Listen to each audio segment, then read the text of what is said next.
The temperature in Poland is climbing up and up every single day, so I decided to invest into my own comfort and I bought myself this really nice looking and professional cooling fan for $25. And now we have a problem.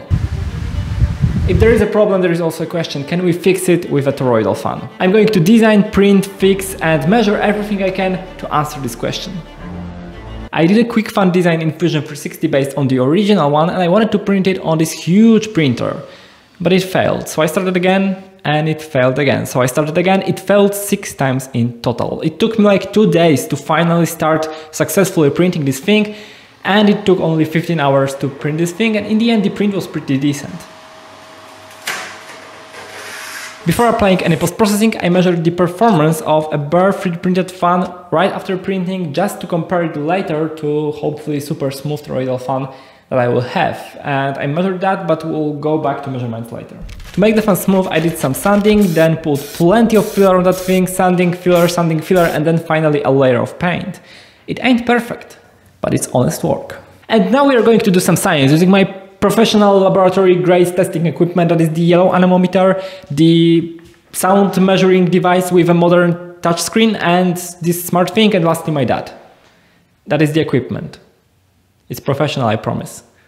To further improve my experiments, I measured wind speed at 5 different points and 2 distances for 3 power levels and 3 fans. That is 90 measurements in total. That's a lot of measurements, okay?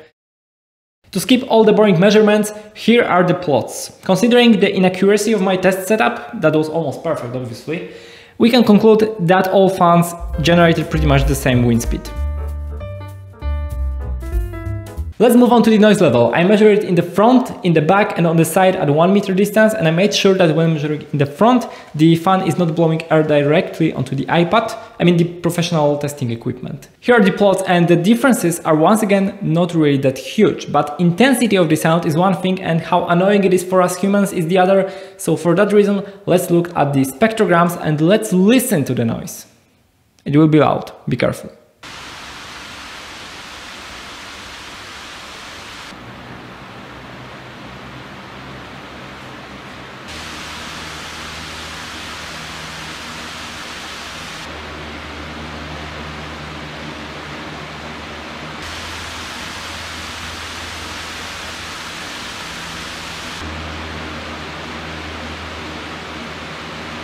Which one do you like more? Which one is less noisy? Share your thoughts in the comments. Puszczę ci najpierw wentylator numer 1.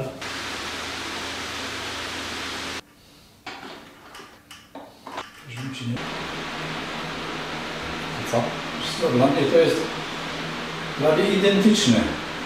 Takie niski, takie bardzo niskie dźwięki słyszalne.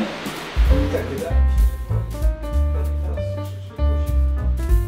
And the last test, power consumption, what's your guess? Toroidal or normal? They are exactly the same. Here's a table for all 3 power levels and for both fans, and there is no difference at all. Toroidal fans are made to be more quiet and in general less annoying. And that seems to be the only difference after all the tests, the sound. But is it really less annoying or is it maybe even more annoying?